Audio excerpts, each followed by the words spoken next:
Boa tarde, pessoal do nono ano. Quero dar as boas-vindas a todos.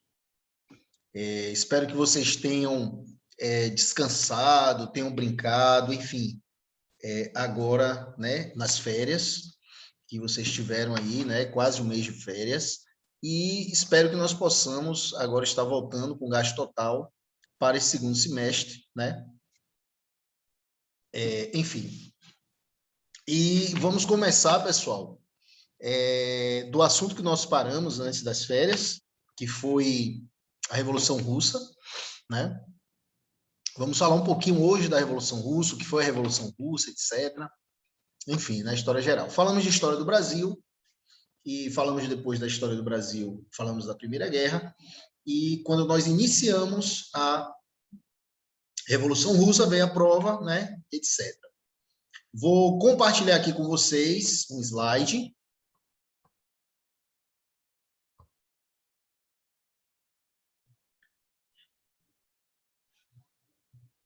que fala sobre a Revolução Russa, né? Revolução Russa. O que foi a Revolução Russa, pessoal? A Revolução Russa foi um movimento, né, de tomada de poder. Tiveram pessoas, né, intelectuais, trabalhadores, né, tanto trabalhadores urbanos como trabalhadores rurais, que juntos, né, tomaram o poder na Rússia no ano de 1917, né, século XX. Vamos a alguns fatos da Revolução Russa. A Rússia era governada por quem, pessoal? Até 1917. A Rússia era governada por um senhor chamado Nicolau II. Nicolau II, ele tinha um título de czar. Czar era o título dos imperadores russos. O nome dele, na realidade, era Nikolai Alexandrovich Romanov. E esse último nome dele, Romanov, era o nome de uma dinastia, russa, que governava a Rússia desde o século XVII. Imagine, desde o século XVII, a família desse senhor governava a Rússia. Então, foram mais ou menos 300 anos de domínio na Rússia. Século XVII, século XVIII, século XIX, século XX. Imagine como era poderoso. Só que ele vai ser o último governante dessa dinastia. O que é uma dinastia? É uma família real que governa determinado país, território, por aí vai. Aí vocês estão vendo o czar Nicolau II com sua família, né? Da esquerda para a direita nós vamos ver Olga, depois Maria, que está em pé, depois o czar, depois Alexandra, né? Que é a czarina, depois Anastácia, que é uma das filhas mais novas, depois Alexei, que é o filho dele, né, que era até doentinho, e depois Tatiana. Aí está a família real russa, que é a Revolução Russa de 1917, não só tirou eles do poder, mas só como matou todos. Imagine, todos esses que vocês estão vendo aí foram mortos pelos revolucionários. Existia na Rússia dessa época um mago chamado Rasputin, Grigori Rasputin, que a ele foi dada a fama de ter salvado o filho do czar Nicolau II, né? O czar e a czarina, principalmente a czarina, Alexandra, ela achava que quando o filho deles, né, que era o Alexei, estava perto desse mago, né, chamado de Rasputin, ele melhorava. Então, esse Rasputin ele teve uma influência política muito grande na Rússia, o que não era visto com bons olhos por muitos que apoiavam o czar. Aí vocês estão vendo Rasputin com a sua esposa e filhas, mais outras mulheres da sociedade. Ele era muito admirado, as mulheres gostavam muito dele, ele era um mago, enfim. E aqui, pessoal, a Rússia antes da Revolução. Essa foto ela vai mostrar o lado da riqueza, né, com seus grandes encontros nos salões imperiais, e o lado da pobreza, as pessoas que, né, aqui do lado direito, a foto do lado direito, vocês vão ver as pessoas que mal tinham alimento para comer no dia a dia. O que vai acontecer, pessoal? No final do segunda metade do século XIX, início do século XX, a Rússia, que era um país atrasado do ponto de vista da industrialização, começa a se industrializar. Claro que era uma industrialização dependendo do capital estrangeiro, mas ela começa a se industrializar. E aí o que vai acontecer? Começa a ter uma classe operária na Rússia. Essa classe operária, claro que ela vai ter salários baixos, essa classe operária vai trabalhar muito, e aí intelectuais russos começam a ver a possibilidade de usar essa classe social de operários para fazer a revolução, tomar o poder do czar. A Rússia realmente era muito pobre, 80% da população vivia no campo, de forma miserável. Trabalhadores rurais viviam em extrema miséria e pobreza. E aí, o que vai acontecer? Quando começam a surgir as indústrias nas grandes cidades russas, como Petrogrado, dentre outras, intelectuais russos começam a ser influenciados por ideias de dois filósofos alemães, que é Karl Marx, que é esse que está aí à esquerda, e Friedrich Engels, que é esse que está aí à direita. O que esses caras pregavam? O que esses filósofos pregavam que influenciou os intelectuais russos para fazer a revolução? Eles pregavam que o capitalismo ele fazia com que as pessoas fossem exploradas, tivessem salários baixos e etc. Eles pregavam que os trabalhadores, principalmente os operários das fábricas, fossem influenciados por ideias socialistas, tomassem o poder e dividissem a riqueza. Por isso que o nome é socialismo, porque eles pregavam que a riqueza deveria ser socializada, dividida, e que o capitalismo acumulava muito na mão de poucas pessoas.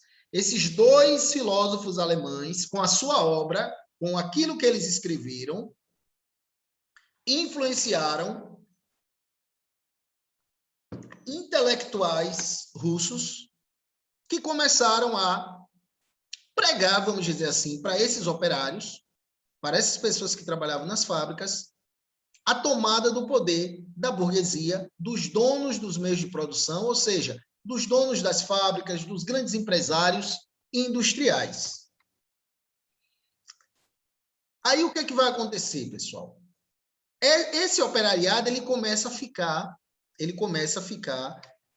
um operariado dito crítico ou consciente, né? E aí eles começam a querer reivindicar os seus direitos, que eles trabalhavam demais, eles recebiam baixos salários, eles viviam na miséria, e aí eles vão lá, fazem tipo uma greve, uma passeata, e vão lá em frente ao palácio do czar reivindicar. O czar aí manda sua guarda pessoal abrir fogo. Isso foi em 1905, e aí o operariado se revoltou contra o czar.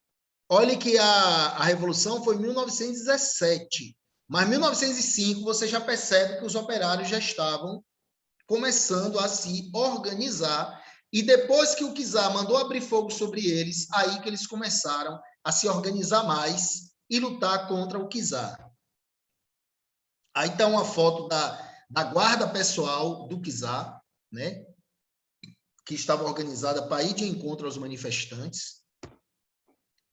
Aí está outra foto, pessoal, que vocês estão vendo mais aqui na frente, a guarda pessoal do czar, e lá o povão, que estava só reivindicando de forma pacífica, e foi fuzilado, né? E morreram quase 100 pessoas. E aí, depois que o czar mandou abrir fogo contra a multidão, que estava só reivindicando direitos, reivindicando melhorias salariais, reivindicando melhorias trabalhistas, o que vai acontecer? Houve uma revolta, né, do operariado, eles vão fazer greves, soldados vão se rebelar fazendo motim, vai haver levante de militares, enfim, fica um caos. E aí, esses intelectuais que estavam influenciando o operariado, que eles eram influenciados, por sua vez, pelas ideias de Karl Marx e Friedrich Engels, eles organizaram os chamados sovietes. O que eram os sovietes? Era um conselho de representantes dos operários, camponeses e soldados. Então, eles formaram esses conselhos para lutar contra a opressão do governo, da burguesia e tudo mais. E aí, pessoal, passa o tempo, 1905, chegamos em 1914. 1914, a Rússia entra na guerra, nós já estudamos esse assunto, entra na guerra do lado da Inglaterra e da França. Só que, pessoal, a Rússia entrar na guerra, a Rússia é um país muito atrasado. E quem era o principal inimigo da Rússia? Uma potência muito forte, que era a Alemanha. Então, a Rússia só fez perder para a Alemanha. Aí, o que aconteceu? Com a Primeira Guerra, a Rússia ficou muito o quê? Muito frágil, né? Vamos ver as características da Rússia na Primeira Guerra. Vocês estão vendo aí no slide. País despreparado. Que mais? Poucos recursos, armamento precário e soldados sem treinamento. Então, a Rússia era extremamente fraca, a Alemanha impôs várias derrotas à Rússia, e aí os intelectuais que influenciaram os operários, né, eles começaram, opa, vamos fazer a revolução aqui. E aí eles começaram a se organizar para fazer a revolução. Quem eram esses intelectuais? Eles estão aqui no início do... Não. Eles estão aqui no início, pessoal. Ó. Do lado esquerdo, uma figura chamada Lenin e do lado direito, Stalin. Mas vamos continuar aqui. Com a Primeira Guerra, como eu falei a vocês, o que é que vai acontecer? A Rússia se enfraquece, o governo se enfraquece e os revolucionários se aproveitam para tomar o poder. E entre esses revolucionários, haviam dois, né? Haviam dois que eram muito famosos. Do lado esquerdo, havia um cara chamado Lenin, né? Ele liderava uma parte dos revolucionários, que eram os bolcheviques.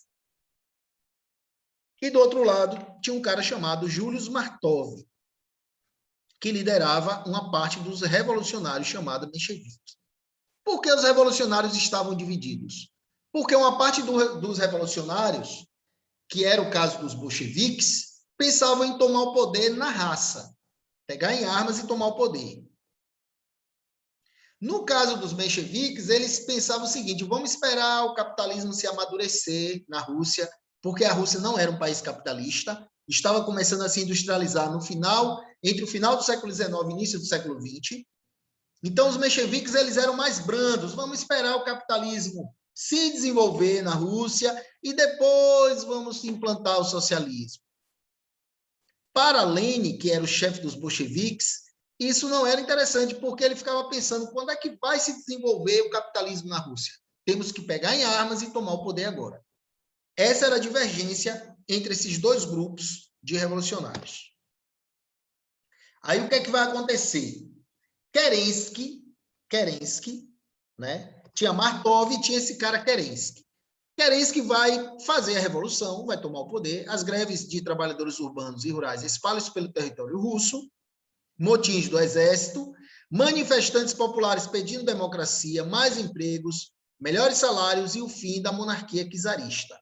Em 1917, o governo Nicolau II foi retirado do poder e assumiria Kerensky como governo provisório. Kerensky vai assumir o poder, ele era um revolucionário, vamos voltar aqui para nós entendermos isso. Kerensky era um revolucionário menchevique.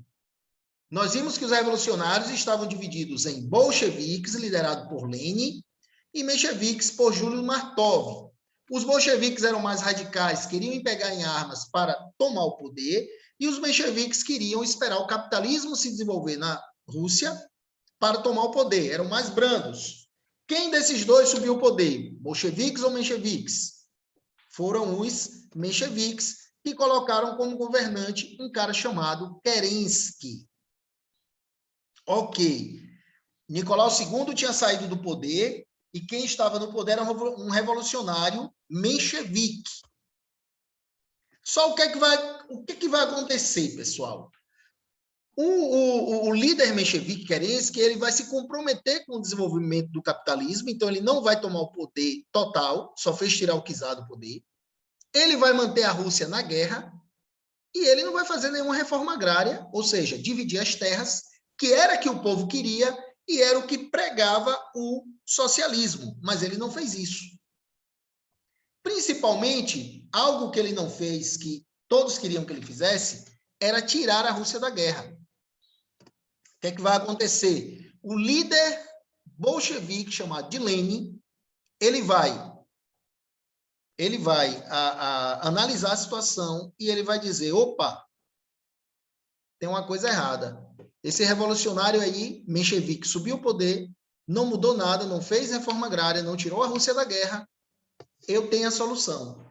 E aí Lenin começa essa tomada de poder pelos mencheviques, foi em fevereiro, passou março, abril, não tirou a Rússia da guerra, vem o líder bolchevique Lenin e diz o seguinte, opa, Lenin não estava nem mais na Rússia, ele tinha fugido. E aí ele vai dizer, eu prego pão, paz e terra. Pão, dar comida ao povo. Paz, tirar a Rússia da guerra. E terra, fazer reforma agrária. Então, esse discurso de Lenin começa a ganhar a população que está insatisfeita com os mencheviques. Lenin era um cara que ele tinha um bom discurso, vocês estão vendo aí na foto, a multidão ouvindo o discurso de Lenin. E aí, em outubro, Lenin toma o poder dos mencheviques, através das armas, reúne um grupo de operários revolucionários, peguem armas, toma o poder na Rússia em outubro. Aí já está fora do poder o czar Nicolau II e os mencheviques, que eram aqueles revolucionários mais moderados. O que é que Lenin vai fazer quando ele sobe ao poder? Retira a Rússia da guerra, faz a reforma agrária, as terras foram redistribuídas para os trabalhadores do campo, nacionalização dos bancos, ou seja, os bancos passam a ser do Estado, fábricas passaram para as mãos dos trabalhadores e ele muda o nome da Rússia para União das Repúblicas Socialistas Soviéticas, URSS. Então, aí já está a Revolução Russa, que foi feita em dois momentos. Em fevereiro, com a tomada do poder pelos mencheviques, mas que não tiraram a Rússia da guerra, nem fizeram reforma agrária, e em outubro, que foi a tomada do poder agora pelos bolcheviques, que tiraram os mencheviques do poder, fizeram a reforma agrária, nacionalizaram os bancos, deram as fábricas para os trabalhadores e tiraram a Rússia da guerra. Mas parou por aí? Não, não parou por aí. Depois que eles sobem ao poder, os bolcheviques, e a revolução está feita, vai ter uma guerra civil. Mas essa guerra civil, vamos deixar para a próxima aula. Hoje nós vimos como foi que se deu a Revolução Russa, ok? Um abraço a todos e até mais.